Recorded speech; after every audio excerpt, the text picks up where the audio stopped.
Welcome to the Baseface Network. Assalamualaikum warahmatullahi wabarakatuh. Perkenalkan, nama saya Intan Marlinawati, MPM 220410700150. Saya dari Prodi Teknik Geofisika, jurusan Teknik Kebumian, Fakultas Teknik Universitas Syah Kuala. Jadi di sini saya akan menjelaskan tentang poster mengenai Sesar Sumatera. Apa sih itu Sesar Sumatera? Sesar Sumatera juga dikenal sebagai Sesar Semongko atau The Great Sumatra Fall, adalah patahan yang membentang di sepanjang Pulau Sumatera, panjang sekitar 1.900 km dari Aceh hingga Teluk Malaka di Lampung. Sesar Sumatera terbentuk akibat tumbukan antara lempeng India, Australia, dan lempeng Eurasia. Jadi pergerakan lempeng ini menciptakan tekanan yang menyebabkan terbentuknya sesar.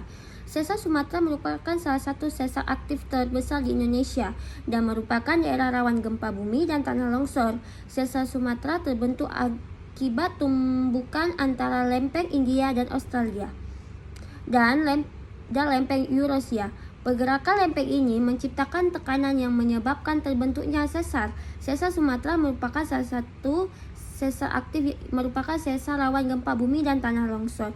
Jadi, di sini saya akan mengambil referensi Jurnal Internasional 2020 yang judulnya Seismic Hazard Fluctuation Study of Coastal Sources of Sumatra Island, Evakuasi of Padang and Bengkulu Cities. Di studi fungsi bahaya seismik sumber daya pesisir Pulau Sumatera, evakuasi Kota Padang dan Bengkulu. Jadi, pada poster saya ini bisa dilihat metode apa saja sih yang digunakan untuk mengidentifikasi keberadaan sesar aktif di wilayah terjadi gempa yang terjadi gempa ini di daerah Padang dan Bengkulu. Jadi dari data kegempaan yang digunakan dalam penelitian ini diambil dari katalog gempa PUSGen 2017 dan konversi magnitudo momen.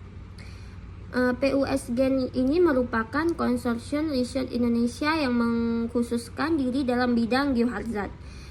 Katalog ini merupakan kompilasi dari berbagai katalog yaitu United Stations Geology Survey atau USGS, International Seismology Central Global Earthquake Model ISGGEM, dan EHB, dan data dari Badan Meteorologi, Klimatologi, dan Geofisika BMKG.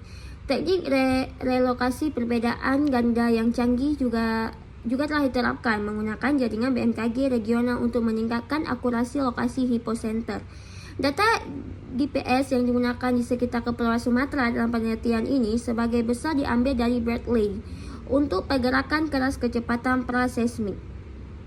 Dibuat berdasarkan forward modeling dengan mengacu pada data seismik yang menggunakan laju konversi lempeng. Selanjutnya, kapan sih dilakukan penelitian ini?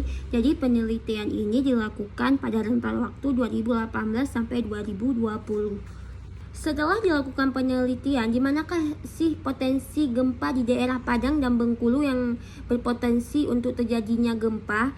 Ya, salah satunya kalau di daerah Padang, sesar aktif yang berpotensi tsunami yang ada di Padang itu di Sesar Mentawai, sedangkan di Bengkulu itu Sunda Megatrough. Jadi selanjutnya, bagaimana sih hasil identifikasi sesar aktif di Padang dan Bengkulu menggunakan data seismik? Jadi untuk membuat peta bisa dilihat pada gambar pada poster tersebut. Jadi bisa dilihat bahwa bahaya seismik jadi dinyatakan dengan PG atau PGF. Kita memerlukan hubungan redaman persamaan rediksi gerakan tanah. Jadi dalam bentuk PGA atau PGF sebagai fungsi besar atau jarak, menggunakan PGMPE yang diturunkan untuk wilayah lain atau data di seluruh dunia yang memiliki kondisi geologi dan tektonik yang serupa, dan diinfokuskan pada megatrough, yaitu GMPE, Fukushima, dan Tanaka. Yang terakhir, mengapa sih identifikasi sesar aktif penting dilakukan? Salah satunya di daerah Padang dan Bengkulu. Jadi, identifikasi sesar aktif sangat penting dilakukan karena beberapa alasan yang berkaitan dengan mitigasi risiko bencana, keselamatan, dan perencanaan wilayah. perencanaan tata ruang dan infrastruktur, penyelamatan nyawa dan aset, memprediksi aktivitas vulkanik, pemahaman geologinya. Jadi sangat penting dilakukan. Hanya ini yang bisa saya sampaikan. Mohon maaf atas segala kekurangan mengenai poster yang saya jelaskan. Terima kasih untuk semuanya. Bye.